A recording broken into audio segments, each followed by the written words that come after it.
Hello everyone, ये जो हमारी क्लास 8th की हिस्ट्री चल रही है, इसका आज हम चैप्टर नंबर 3 करेंगे, जिसका नाम है ग्रामीण क्षेत्र पर शासन चलाना।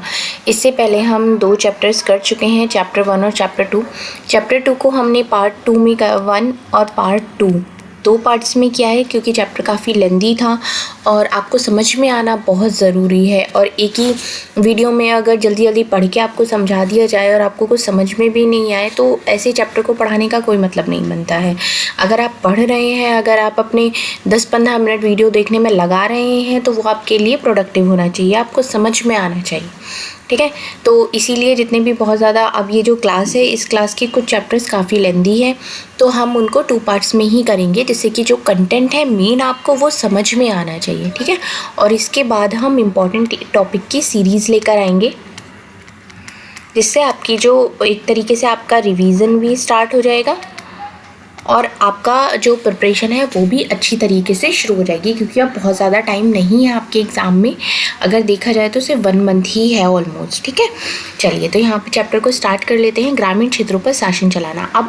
अब लास्ट के चैप्टर्स में आपने देखा कि अंग्रेज़ों ने किस तरीके से जो टीपू सुल्तान थे उनके मतलब अलग अलग तरीके की नीतियाँ अपनाई और ज़्यादा से ज़्यादा ज़मीन इन्होंने अपने कब्ज़े में कर ली, अपना शासन को बढ़ाया।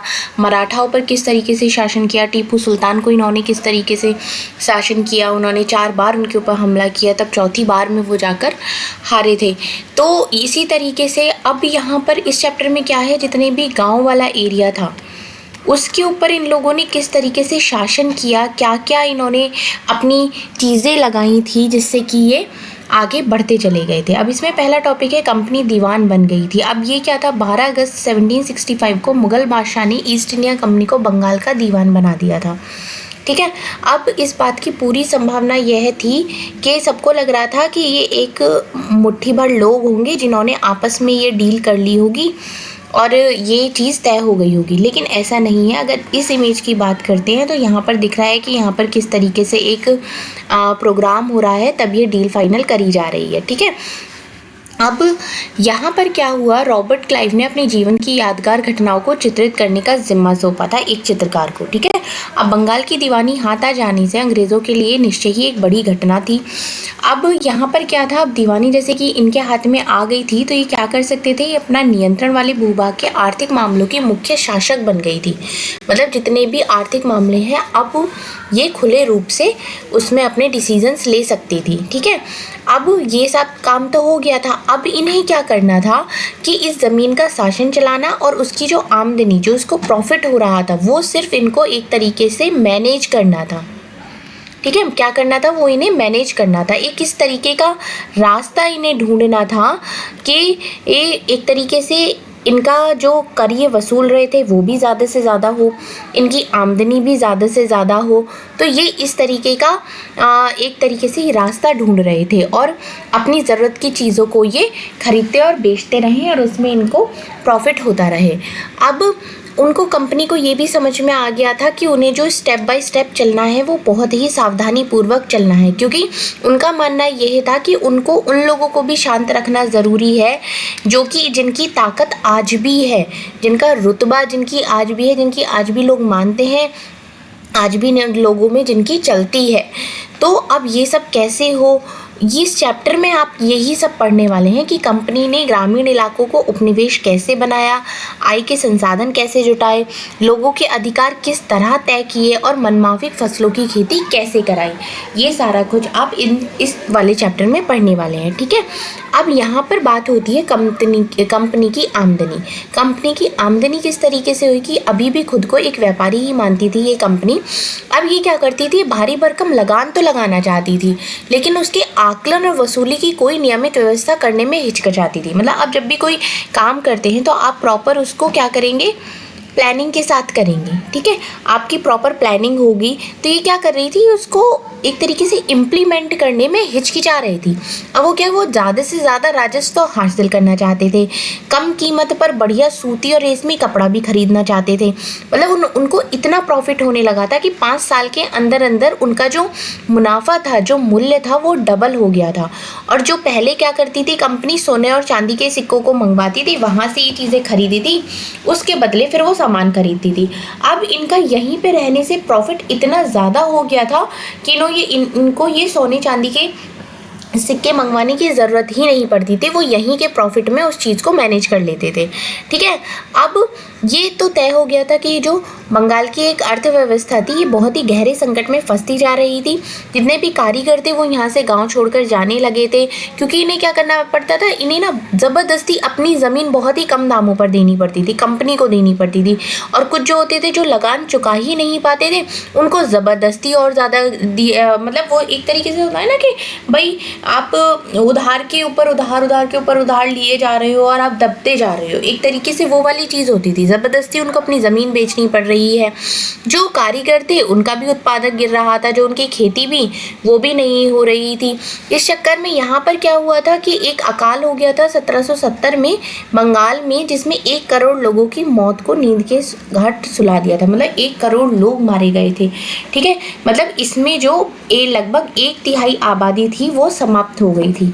अब यहाँ पर बात आती है कि खेती में सुधार की ज़रूरत क्यों आ पड़ी थी। ठीक है, अब जब अर्थव्यवस्था संकट में थी तो यहाँ की ये जो कंपनी के जितने भी ज़्यादातर अफसर थे ये सोचने लगे कि अगर हम ज़मीन में निवेश कर रहे हैं या अगर हम चाह रहे हैं कि भाई ज़मीन जो होगी वो एक तरीके से उसकी पैदावार अच्छी होनी चाहिए, इसके लिए हमें खेती में सुधार लाने की बहुत ज़रूरत है। इसके लिए इन्होंने क्या करा, इन्होंने बंदोबस्त की शर्तों के हिसाब से राजाओं और तालुकदारों को ज़मींदारों के रूप में मान्यता दी। इन्होंने क्या किया, उन्होंने किसानों से लगान वसूलने और कंपनी को राजस्व चुकाने का जिम्मा सौंपा गया। अब उनकी ओर से क्या हुआ कि एक तरीके से एक जो राशि थी वो इन्होंने तय कर दी कि भाई इतना अमाउंट ही आपको चुकाना पड़ेगा। ठीक है, और इन फ्यूचर उसमें कभी भी कोई भी इंक्रीमेंट नहीं किया जाएगा। अब इनको अंग्रेज़ों को क्या लगा कि इससे क्या होगा, इससे नियमित रूप से राजस्व मिलता रहेगा और ज़मींदारों को ज़मीन में सुधार के लिए खर्चे का प्रोत्साहन मिलेगा। अब और उन्हें ये लगता था कि क्योंकि राज्य की ओर के राजस्व की मांग बढ़ने वाली नहीं थी, इसलिए ज़मींदार बढ़ते उत्पादकों के फ़ायदे में रहेंगे। इन्होंने कहा था कि भैया हमने तो एक फ़िक्स अमाउंट कर दिया, अब हम तो इसमें बढ़ाएंगे नहीं, तो जो ज़मींदार होंगे उन्हीं को ही प्रॉफिट मिल जाएगा। ठीक है, अब इसमें समस्या क्या आ गई, अब इसमें समस्या ये आ गई कि जो ज़मींदार थे उन्होंने इन्होंने देखा कि ये सुधार के लिए कोई खर्चा ही नहीं कर रहे। असल में जो कंपनी में जो राजस्व तय किया था वह इतना ज़्यादा था कि उसको चुकाने में ज़मींदारों को भारी परेशानी हो रही थी। इन्होंने क्या करा, इन्होंने जो कर लगाया वो बहुत ज़्यादा लगा दिया, जिससे कि वो उसको चुका ही नहीं पा रहे थे और जिसकी वजह से उनकी ज़मींदारी छीन ली जाती थी। बहुत सारी ज़मींदारियों को कंपनी बाकायदा नीलाम कर चुकी थी। ठीक है, छीन लेती थी, नीलाम कर देती, मतलब हालत बहुत ज़्यादा बदतर होने लगी थी। जो बाजार की में कीमतें बढ़ी और धीरे धीरे खेती का विस्तार होने लगा। अब इनकी आमदनी में तो सुधार आया, लेकिन इससे क्या हुआ, कंपनी को कोई फ़ायदा नहीं हुआ। अब कंपनी ने जो तय किया हुआ था उसको तो वो बढ़ा नहीं सकती थी, उसमें तो वो वृद्धि नहीं कर सकती थी, तो इससे क्या हुआ, इससे ज़मींदारों को थोड़ा थोड़ा फ़ायदा होने लगा, लेकिन अब उनकी दिलचस्पी ही नहीं बची, उसमें उनको इंटरेस्ट ही नहीं आने लगा। अब जो कुछ बंदोबस्त के शुरुआती सालों में तो अपनी ज़मीन ही गंवा चुके थे, जो बच गए थे उन्हें बिना परेशानी और निवेश का खतरा उठाए आमदनी की उम्मीद तो दिखाई दे रही थी। जब तक ज़मींदार किसानों को ज़मीन देकर उसका लगान वसूल सकते थे, उन्हें ज़मीन में सुधार की परवाह नहीं थी। ठीक है, आप समझ रहे हैं ना कि क्या हो रहा है। इन्होंने एक टैक्स लगा दिया, अब कर को उन्होंने एक फिक्स अमाउंट में कर दिया कि भाई अब हम इसको नहीं बढ़ाएंगे। इससे क्या हुआ, एक टाइम बाद ज़मींदारों को प्रॉफिट तो होने लगा, लेकिन वो कब होने लगा, उससे पहले कुछ ज़मींदार तो अपनी ज़मीन ही गंवा चुके थे। ठीक है, कुछ को तो मिली नहीं ज़मीन, तो इस तरीके से वो जो प्रॉफिट उनको हुआ वो बहुत लेट होना शुरू हुआ। अब दूसरी तरफ क्या हुआ, गाँव में किसानों की व्यवस्था बहुत दमनकारी दिखाई दी। किसान जो लगान चुकाना था वो बहुत ज़्यादा था, ज़मीन पर उसका जो अधिकार था वो भी सुरक्षित नहीं था। एक तो उसके ऊपर टैक्स इतना ज़्यादा इन्होंने कर लगाया हुआ था, लगान जो उनको चुकाना था वो वैसे ही नहीं चुका पाते थे, उसके लिए उनको कर्जा लेना पड़ता था, फिर उस कर्जे को चुकाने के लिए दूसरा कर्जा लेना पड़ता था। अब अगर जैसे वो कुछ नहीं कर पाते थे तो उनका क्या होता था, उनकी जो पुश्तैनी ज़मीन थी वो ये अंग्रेज़ छीन लेते थे। ठीक है, उनसे उनको बेदखल कर लेते थे। ठीक है, अब यहाँ पर एक नई व्यवस्था क्या शुरू हुई कि कंपनी के बहुत सारे अधिकारियों को इस बात का यकीन हो चुका था कि जो राजस्व बंदोबस्त में दोबारा बदलाव लाना ज़रूरी है। मतलब जो हमने ये चीज़ करी है अब इसमें फिर से चेंज लाने की ज़रूरत है। अब इन्होंने क्या किया कि होल्ट मैकेंजी नामक अंग्रेज ने एक नई व्यवस्था की तैयारी की जिसको 1822 में लागू किया हुआ। इन्होंने क्या किया कि उत्तर भारतीय समाज में गांव एक महत्वपूर्ण सामाजिक संस्था है, उसको बचाए रखना चाहिए। इसने क्या किया, इसने आदेश दिए कलेक्टरों को, जिन्होंने गांव-गांव का दौरा किया, ज़मीन की जांच करी, खेती को मापा, विभिन्न समूहों के रीति रिवाज को दर्ज किया। मतलब ये पता किया कि हर गांव में घूम घूम के कि यहाँ पर कौन सी खेती अच्छी होती है, ज़मीन कैसी है यहाँ की, एक एक खेत के अनुमानित राजस्व को जोड़कर हर गाँव या ग्राम समूह के वसूल करने वाले राजस्व का हिसाब लगाया। मतलब इन्होंने क्या किया कि इंडिविजुअल खेत को जोड़ा, अनुमान लगाया कि इस खेत से इतना हम लगा लेंगे, इस खेत से इतना लेंगे, इसके तो टोटल हमको कितना वसूलना है, कितना लगान लेना है इस उससे, ये सब इन्होंने भी तय किया। अब उसमें समय समय पर संशोधन की गुंजाइश रखी और ये भी रखा कि भाई टाइम टू टाइम हम उसमें चेंजेस करते रहेंगे। ठीक है, अब ये काम इन्होंने किसको, इस काम का जो जिम्मा इन्होंने सौंपा वो गांव के मुखिया को ही सौंप दिया कि भाई तुम्हारी ये जिम्मेदारी है। और इस व्यवस्था को इन्होंने क्या कहा, इस व्यवस्था को इन्होंने महालवारी बंदोबस्त का नाम दिया गया। अब यहाँ पर बात आती है मुनरो व्यवस्था की। अब मुनरो व्यवस्था क्या थी, अब ब्रिटिश नियंत्रण वाले दक्षिण भारतीय इलाके में भी स्थायी बंदोबस्त की जगह नई व्यवस्था अपनाने का प्रयास किया जाने लगा। वहाँ जो नई व्यवस्था विकसित हुई उसे रैयतवार या रैयतवारी का नाम दिया गया, जो कैप्टन अलेक्जेंडर रीड ने टीपू सुल्तान के साथ चले युद्ध के बाद कंपनियों द्वारा कब्जे में लाए गए कुछ इलाकों में इस व्यवस्था को आजमा कर देख लिया था। इन्होंने क्या किया था कि जो टीपू सुल्तान से जब युद्ध लड़ा था, जब टीपू सुल्तान मारे गए थे, कि उसके बाद जो उनके वहाँ के जो इलाके थे, जब उनको गवर्नमेंट इन्होंने अंग्रेजों ने अपने अंडर में ले लिया तो उसके ऊपर इन्होंने मुनरो व्यवस्था लागू करके देखी। एक तरीके से ऑलरेडी ट्राई एंड टेस्ट कर चुके थे। ठीक है, अब धीरे धीरे इसको इन्होंने क्या किया, पूरे दक्षिण व्यवस्था पर इन्होंने लागू कर दिया। अब रीड और मुनरो को लगता था कि दक्षिण में परंपरागत जमींदार नहीं थे, इसलिए उनका ये तर्क था कि उन्हें सीधे किसान, मतलब इन्होंने क्या किया कि इनको किसी बीच में इनको जमींदार को नहीं रखना है, इन्हें डायरेक्ट ही किसान से डील करना है। ठीक है, जो कि पीढ़ियों से अपनी ज़मीन पर खेती करते हुए आ रहे हैं। अब इनका क्या मानना था कि हमें किसानों को इस तरीके से डील करना चाहिए, इस तरीके से उनकी रक्षा करनी चाहिए जैसे एक पिता अपने बच्चों की रक्षा करता है। ठीक है, मतलब अंग्रेज़ों को एज अ फादर उसने मान लिया कि हाँ भाई हम इनके फादर हो गए हैं, अब हमें इनकी रक्षा करनी चाहिए। ठीक है, अब क्या हुआ, इसमें भी उनको समस्याएं दिखाई देने लगी। कुछ व्यवस्थाएं लागू जैसे उन्होंने करी तो कुछ टाइम बाद उसमें भी उनको दिक्कतें आने लगी। अब ज़मीन से होने वाली आमदनी बढ़ाने के चक्कर में राजस्व अधिकारियों ने बहुत ज़्यादा राजस्व तय कर दिया। किसान ये चुका ही नहीं पा रहे थे, जितने भी रैयत थे वो गाँव से भाग गए, जो सारे क्षेत्र थे वीरान हो गए। और इनको क्या थी, इनको ये उम्मीद थी कि जो हम नई व्यवस्था लागू कर रहे हैं किसानों को संपन्न बनाएगी, लेकिन ऐसा कुछ भी नहीं हुआ। उनको और भी ज़्यादा परेशानी होने लगी, उनको जो उनका जो राजस्व था वो भी बहुत ज़्यादा बढ़ गया। ठीक है, अब यहाँ के लिए फसलें कौन कौन सी होने लगी। ठीक है, अब बात आती है फसलों की। अब अंग्रेज़ों ने यह महसूस किया कि अब यहाँ पे जो फसल होनी चाहिए वो हमारे अकॉर्डिंग होनी चाहिए। ठीक है, इन्होंने क्या करा कि जिस जिस फसल की हमें ज़रूरत है उस फसल की खेती यहाँ पर होनी चाहिए, और इसके लिए इन्होंने बहुत ही ज़्यादा ज़ोरदस्ती करी। ठीक है, अब उसमें अफीम और नील की खेती पर इन्होंने पूरा जोर लगा दिया। मतलब 150 साल तक अंग्रेज़ देश के विभिन्न भागों में किसी न किसी फसल के लिए किसानों को मजबूर करते रहे। जैसे कि बंगाल में इन्होंने पटसन के लिए किसानों को मजबूर करा, असम में चाय के लिए करा, संयुक्त प्रांत में जो कि अभी उत्तर प्रदेश में उसमें गन्ना के लिए करा, पंजाब में गेहूं के लिए करा, महाराष्ट्र और पंजाब में कपास के लिए किया, और मद्रास में चावल के लिए। अब यहाँ से एक तरीके का क्वेश्चन बन सकता है, वो किस तरीके का बन सकता है कि सबसे ज़्यादा चावल की खेती कहाँ पर होती है, तो वहाँ पर आएगा उसमें मद्रास में होती है। सबसे ज़्यादा गेहूँ की खेती कहाँ होती है, पंजाब में होती है। सबसे ज़्यादा गन्ने की खेती कहाँ होती है, उत्तर प्रदेश में होती है। चाय की खेती कहाँ होती है, असम में होती है। तो मतलब इस तरीके के ये क्वेश्चन हैं जो आप अपने नोट्स में ज़रूर नोट करिएगा। ठीक है, अब इन्होंने क्या करा कि जैसी जैसी हमें ज़रूरत होती जाएगी वैसी वैसी ही हम किसानों से अपनी खेती कराते जाएंगे, ठीक है। अब यहाँ पर कलर्स की बात होती है जिसको हम नील की खेती भी कहते हैं, ठीक है।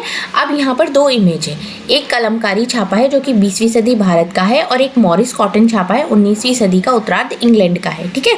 अब बाईं तरफ की तस्वीर में भारत में आंध्र प्रदेश के बुनकरों द्वारा बनाई गई एक कलमकारी छापे दिखाई दे रहे हैं। दूसरी तरफ ब्रिटेन के प्रसिद्ध कवि और कलाकार विलियम मॉरिस द्वारा बनाए गए फूल वाले छापे हैं।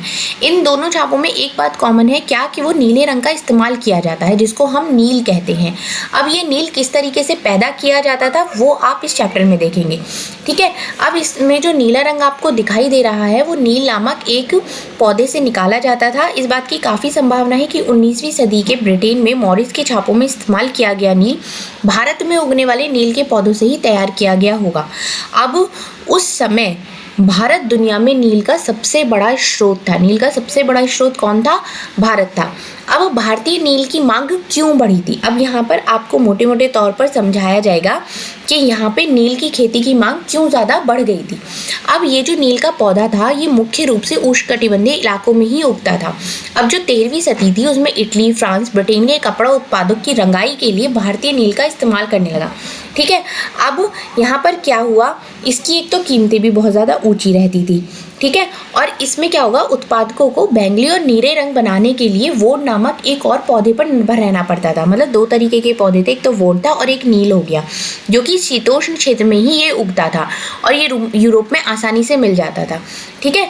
तो इन्होंने क्या किया, नील के साथ प्रतिस्पर्धा से परेशान यूरोप के वोड उत्पादकों ने अपनी सरकार पर दबाव डाला कि वे नील के आयात पर पाबंदी लगा दें, ठीक है। मगर कपड़े को रंगने वाले नील ही पसंद करते थे। अब नील में बहुत चमकदार नीला रंग मिलता था। जो दो तरीके की खेती होती थी, एक नील होती थी, एक होती थी वोड, ठीक है। अब नील से जो कलर मिलता था वो बहुत ही ज़्यादा एकदम चमकीला नीला रंग मिलता था और वोड से जो रंग मिलता था वो बहुत बेजान होता था और फीका सा होता था, ठीक है। अब इन्होंने क्या किया कि इसके आयात पर पाबंदी आप लगा दीजिए, ठीक है। अब जो हो गया, ब्राज़ील में पुर्तगाली हो गया, जमैका में ब्रिटिश और वेनेजुएला में स्पेनिश लोग नील की खेती करने लगे। अब उत्तरी अमेरिका में भी बहुत सारे भागों में नील के बागान सामने आ गए। अब 18वीं शताब्दी के आखिर तक भारतीय नील की मांग और बढ़ गई थी। इसका क्या हुआ, इसका ब्रिटेन में औद्योगिकरण शुरू हो गया। मतलब तो जो जैसे कि कपास का उत्पादक यहाँ भारत में हो रहा था उसकी डिमांड वहाँ पर बहुत ज़्यादा बढ़ रही थी। अब उन्होंने क्या करा, उस कपड़े को रंगने की मांग भी और ज़्यादा तेज़ी से बढ़ा दी, ठीक है। अब यहाँ से क्या हो गया, ये इसलिए भी मांग बढ़ गई थी क्योंकि जो वेस्ट इंडीज़ और अमेरिका से जो मिलने वाला जो नील था उसकी वहाँ पर कमी हो गई थी, ठीक है। तो 1783 से लेके 1779 के बीच दुनिया का जो नील उत्पादक था वो आधा रह गया। तो क्योंकि वहाँ से डिमांड खत्म हो गई थी तो वो सारी चीज़ें कहाँ पर आ गई, वो सारी चीज़ें आ गई भारत पर। तो यहाँ की डिमांड इन्होंने बढ़ा दी। अब भारत में ब्रिटेन की दिलचस्पी किस तरीके से बढ़ गई थी, ठीक है। अब ये लोग क्या करने लगे, ये लोग देखने लगे कि अब भारत में हम नील की खेती किस तरीके से बढ़ा सकते हैं जिससे हमें ज़्यादा से ज़्यादा प्रॉफिट होने लगे, ठीक है।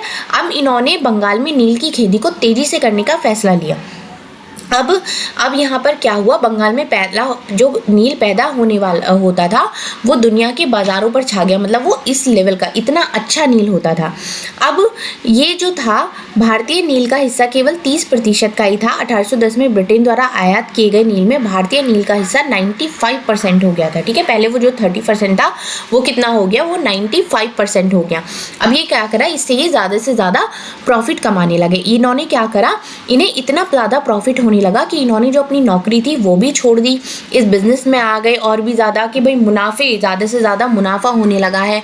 जो स्कॉटलैंड और इंग्लैंड के बहुत सारे लोग भी भारत आ गए कि यहाँ पर हम नील के बागान ले लेंगे, इनमें पैदावार के लिए पैसा दे देंगे और थोड़ा सा कर्जा ले लेंगे और नील की खेती करके और उसका अपना प्रॉफिट बना लेंगे, ठीक है। अब ये नील की जो खेती होती है ये होती कैसे है, ये दो तरीके से होती है, एक होती है निज, एक होती है रहती। अब निज खेती की जो व्यवस्था होती है, निज मतलब खुद का जो होता है, इसमें जो बागान का मालिक होता है, जिसका वो खेत होता है, वो खुद ही अपनी ज़मीन पर नील का उत्पादन करते हैं, ठीक है। वो क्या करते हैं, वे ज़मीन लेते हैं और या तो वो क्या करते हैं, या तो वो ज़मींदारों से ज़मीन ले लेते हैं भाड़े पे और उस पर मजदूर लगाते हैं। अब सपोज मैंने कोई ज़मीन खरीद ली, ठीक है। यहाँ की ये मैंने ज़मीन खरीद ली, इस पे मैंने मजदूर लगा दिए, ज़मींदारों से मैंने ये ज़मीन ले ली, इस पे मैं काम करा रही हूँ, इस पे नील की खेती करा रही हूँ, मजदूरों को थोड़ा थोड़ा पैसा दे दिया, बाकी उस नील से जितना प्रॉफिट हुआ वो मेरा। ठीक है, ये तो हो गई निज वाली। अब इसमें समस्याएं क्या क्या आती थी? अब इसमें समस्या ये आती थी कि जो निज खेती का जो क्षेत्रफल होता था वो फैलाने में मुश्किल आ रही थी। अब ये सिर्फ एक ऐसी खेती थी जो कि उपजाऊ ज़मीन पर ही की जा सकती थी, कि मतलब ये ऐसी थी कि आप इसे हर जगह नहीं कर सकते। ठीक है, अब यहाँ पर क्या होता था कि नील की जो फैक्ट्री के इर्द गिर्द पट्टे वाली ज़मीन के लिए प्रयास किए, लेकिन वहाँ से किसानों को इन्होंने हटवा दिया, तो भी उसमें टकराव पैदा होने लगे। अब नील की खेती तो आप करना चाहते हो, लेकिन वो क्या है, वो उपजाऊ ज़मीन पर होगी और वो लिमिटेड अमाउंट में ज़मीन है जिस पर वो खेती करनी है। ठीक है, इसके लिए आपको मजदूरों का इंतज़ाम करना भी आसान नहीं था, क्योंकि बहुत बड़े अगर आपका खेत होता है, बागान होता है, तो उसमें मजदूर भी तो बहुत सारे लगेंगे। जब मजदूर बहुत सारे लगेंगे और उस टाइम पे जो मजदूर होते थे, जो किसान होते थे, वो और भी जो अलग अलग तरीके की खेती करते थे उसमें बिजी रहते थे, तो आप इतने सारे मजदूर कहाँ से लाएंगे? दूसरी एक बात आती थी कि बहुत सारे हल और बैल की भी जरूरत है। भाई खेत को अगर आप जोतोगे, पहले के टाइम पे इतनी टेक्नोलॉजी तो थी नहीं कि भाई आपने मशीन लगाई और पूरा खेत आपका तैयार, ऐसा तो होता नहीं था। हल और बैल भी चाहिए होते थे। भाई एक बीघा के लिए जब 2 हल चाहिए, 1 बीघा नील की खेती के लिए 2 हल चाहिए होंगे, तो अगर किसी मालिक के पास 1000 बीघा जमीन है तो उसके लिए 2000 हलों की जरूरत पड़ेगी। अब उन हलों को खरीदना, उसका रखरखाव करना, ये भी एक बहुत बड़ी समस्या थी। अब किसानों को से हल भी नहीं मिल सकते थे, क्योंकि उन्हें अपने लिए बहुत ज़्यादा ज़रूरत पड़ती थी। अब चावल के खेतों में वो अपने हलों को व्यस्त रखते थे। ठीक है, तो इस तरीके से जो थी वो मतलब बहुत ही ज़्यादा इसमें समस्याएं आने लगी थी। अब यहाँ पर बात आती है रैयतों की ज़मीन पर, वो तो थी निज। अब रैयतों की ज़मीन पर खेती किस तरीके से होती थी कि जो मालिक होते थे वे रैयतों के साथ सट्टा करते थे। मतलब कई बार वे गाँव के मुखियाओं को भी रैयतों की तरफ से समझौता करने के लिए बाध्य कर देते थे और वे अनुबंध पर दस्तखत कर देते कि उन्हें नील उगाने के लिए कम ब्याज पर बागान मालिकों से नगद कर्जा मिल जाता था। मतलब कर्जा लेकर वो दूसरे की ज़मीन पर काम करते थे। कम से कम 25% ज़मीन पर नील की खेती करनी होती थी। इसमें उन्हें क्या करना होता था कि भाई जैसे कि ये आपकी ज़मीन है तो इसका 25% जैसे कि इतना हो गया सपोज, यहाँ पर आपको नील की खेती ज़रूर ही करनी है। ठीक है, अब उसमें आप क्या करते थे, बीज और उपकरण वो उन्हें एक तरीके से दे देते थे। मिट्टी को तैयार करने के लिए, बीज बोने के लिए, फसल की देखभाल करने का जिम्मा भी वो काश्तकारों के ऊपर ही रहता था। अब जब कटाई के बाद फसल मालिक को सौंप दी जाती थी तो रैयत को नया कर्जा मिल जाता था और वही चक्र दोबारा शुरू हो जाता था। मतलब इसमें क्या होता, प्रॉफिट कुछ खास होता नहीं था, वो ये एक तरीके से चक्र था जो कि गोल गोल घूमता रहता था। ठीक है, अब यहाँ पर नील का उत्पादक कैसे होता था? ये क्या होता था कि ये एक इस तरीके की खेती थी जो मिट्टी की जितनी भी एक तरीके से होता है ना कि उसकी जितनी भी क्वालिटीज़ होती थी वो सब कुछ खींच लेती थी। इतनी जड़ें इसकी इतनी ज़्यादा गहरी होती थी कि जब इसको फिर दूसरी खेती नहीं इस पे कर सकते थे अगर आपने एक बार नील की खेती कर ली तो। यहाँ पर बागान होते थे, इनको काट काट के फैक्ट्री में लाया जाता था। वहाँ पर 3-4 कुंड बनाते थे। एक कुंड में क्या है, पत्तियों को तोड़ कर गर्म पानी में घंटों तक डुबोया जाता था। उसमें बुलबुले जब तक आने लगने थे, फिर उन सड़ी हुई पत्तियों को निकाला जाता था। फिर जो उसका लिक्विड होता था उसको छाना जाता था। फिर उसको दूसरे टैंक में डाला जाता था। वहाँ पर उसमें चूना मिलाया जाता था, चूने का पानी मिलाया जाता था। फिर वो नीचे जम जाता था, फिर उसको छाना जाता था। ठीक है, इसके बाद उसे निचोड़ा जाता था और उसे फिर सुखा दिया जाता था। तो इस तरीके से ये जो नील की खेती थी ये तैयार हो जाती थी। ठीक है, अब जो किसान पहले इन कर्जों से बहुत आकर्षित थे उन्हें जल्दी ही समझ में आ गया था ये व्यवस्था कितनी कठोर है। नील की जो कीमत मिलती थी वो बहुत कम थी और कर्जों का सिलसिला कभी खत्म ही नहीं होता था। मतलब ये जो किसान थे उनको समझ में आ गया कि नील के लिए मेहनत तो इतनी हो रही है, हमारी ज़मीन भी खराब हो रही है, लेकिन इससे क्या हो गया, इससे हमें ना ही तो कोई प्रॉफिट मिल रहा है और हम कर्ज पे कर्ज लिए जा रहे हैं और ये चीज़ कभी ख़त्म ही नहीं हो रही है। तो इसमें और भी ज़्यादा समस्याएं आने लगी थी, क्योंकि अब जैसे नील के साथ परेशानी यह थी कि उसकी जड़ें बहुत गहरी होती थी, वह मिट्टी की सारी ताकत खींच लेती थी। जैसा कि मैंने अभी आपको बताया कि अगर आपने नील की कटाई कर दी तो उसके बाद वहाँ पर धान की खेती नहीं हो सकती थी। ठीक है, अब यहाँ पर फिर क्या हुआ, नील विद्रोह होने लगा। मतलब लोगों ने ये डिसाइड कर लिया कि हम नील की खेती नहीं करेंगे चाहे कुछ भी हो जाए। अब यहाँ क्या हुआ, 1859 में बंगाल के हजारों रैयतों ने नील की खेती करने से इनकार कर दिया। इन्होंने क्या किया, इन्होंने लगान चुकाने से भी इनकार कर दिया। ठीक है, इन्होंने क्या करा, वे तलवार, भारे, तीर कमान लेकर इन्होंने फैक्ट्री पर हमला कर दिया। औरतें भी लड़ाइयों में कूद पड़ी। इन्होंने जो बागान मालिकों के लिए काम करने वाले सामाजिक बहिष्कार कर दिया। बागान मालिकों की तरफ से लगान वसूलने के आने वाला जो गुमाश्ता था, मतलब एजेंट थे जो ये लगान वसूलने के लिए आते थे, उनकी इन्होंने पिटाई भी कर दी। ठीक है, अब नील के किसान चुप बैठने को तैयार नहीं थे, वो एक तरीके से ये बगावत करने लगे और ये धीरे धीरे लड़ाई बढ़ती चली गई। ठीक है, अब 1859 में नील रैयतों को लगा कि बागान मालिकों के खिलाफ बगावत में उन्हें जो स्थायी जमींदार हैं, जो मुखिया है, उनका भी उनको समर्थन मिल सकता है। ठीक है, क्योंकि बहुत सारे गांव थे, अब ये तो आसपास के सारे ही गांव थे ना जिसमें नील की खेती ये कराते थे। अब इन्होंने क्या करा, उनसे जबरदस्ती सिग्नेचर भी करा लिए थे कि नील किसानों को इकट्ठा किया और लठियाओं के साथ आमने सामने की लड़ाई भी लड़ ली। ठीक है, अब ये जमींदार क्यों थे, बगावत के लिए ये जगह जगह घूमने लगे, गांव-गांव में ये घूमने लगे और इनकी ताकत बढ़ती जा रही थी। अब ये क्या लगा, इन्होंने लगा कि अंग्रेज सरकार भी संघर्ष में उनका साथ देगी। 1857 की बगावत के बाद ब्रिटिश सरकार एक और व्यापक विद्रोह के खतरे से डरी हुई थी। मतलब उनको डर तो था कि अगर ये विद्रोह पे आ गए तो मतलब इतनी आसानी से हम इनके ऊपर काबू नहीं पा सकते हैं। जैसे कि रैयतों को लगा कि सरकार उनकी दुर्दशा से परेशान है। बरसात में मजिस्ट्रेट एल्डे एडर ने नोटिस जारी किया। इसमें कहा गया था कि रैयतों को नील के अनुबंधन मानने के लिए मजबूर नहीं किया जाएगा। इस नोटिस के आधार पर लोगों में यह खबर फैल गई कि जो रानी विक्टोरिया हैं, उन्होंने नील की खेती को बंद करने का हुक्म दे दिया है। ठीक है, अब ये लोग स्थिति को कंट्रोल करने की कोशिश कर रहे थे। किसानों ने अपने विद्रोह का समर्थन मान लिया था। जैसे जैसे विद्रोह फैला, कलकत्ता के पढ़े लिखे लोग भी इसमें शामिल हो गए। उन्होंने रैयतों की दुर्दशा, बागान मालिकों की जोर जबरदस्ती, अत्याचार, नील की व्यवस्था के बारे में इन्होंने लिखा भी है। अब इन्होंने क्या किया, इस बगावत में परेशान सरकार को बागान मालिकों की रक्षा के लिए सेना बुलानी पड़ गई थी। जांच के लिए एक नील आयोग भी बना गया, मतलब इसके लिए इन्होंने एक अलग से आयोग भी बना दिया इसके पूरी जांच करने के लिए। जैसे आप बोलते हैं ना कि एक सीआईडी बैठा देते हैं किसी भी केस को हैंडल करने के लिए, उसके अंडर में ये चीज़ आ जाती है। ऐसे ही इन्होंने नील की खेती के लिए कर दिया था। ठीक है, अब इस बगावत के बाद बागानों में नील का जो उत्पादक था वो बिल्कुल ख़त्म हो गया था। इसके बाद बागान मालिक बिहार पर ध्यान देने लगे थे। 19वीं सदी के आखिर में तो क्या हो गया था, कृत्रिम आर्टिफिशियल कलर्स ही आने लग गए थे, जिसका भी उनके व्यवसाय पर बहुत गलत प्रभाव पड़ा था। ठीक है, अब 1917 में जब महात्मा गांधी आए थे तो यह दौरा इन्होंने नील बागान मालिकों के खिलाफ चंपारण आंदोलन की शुरुआत की थी। अब आपसे ये पूछा जा सकता है कि चंपारण आंदोलन कब स्टार्ट किया हुआ था, किसके नेतृत्व में शुरू किया गया था। तो चंपारण आंदोलन महात्मा गांधी जी के नेतृत्व में शुरू किया गया था 1917 में। ठीक है, अब इन्होंने यहाँ पर जब इनको एक तरीके से कोर्ट में ही सारी चीज़ें हुई तो इन्होंने यही कहा कि मैं भीख मांग लूँगा, मतलब जो लोग थे वहाँ के किसान, उन्होंने यही कहा कि मैं भीख मांग लूँगा पर मैं नील को नहीं उगाऊंगा। ठीक है, ये आपका यहाँ पर चैप्टर नंबर 3 कंप्लीट होता है। नेक्स्ट वीडियो में नेक्स्ट चैप्टर करेंगे, चैप्टर नंबर 4। इसके कमिंग जितने भी चैप्टर्स हैं काफ़ी अच्छे होने वाले हैं, काफ़ी इंपॉर्टेंट है। 8th क्लास की SST आपकी बहुत इंपॉर्टेंट है, चाहे वो ज्योग्राफी की हो, चाहे वो पॉलिटी की हो, चाहे वो SST की हो।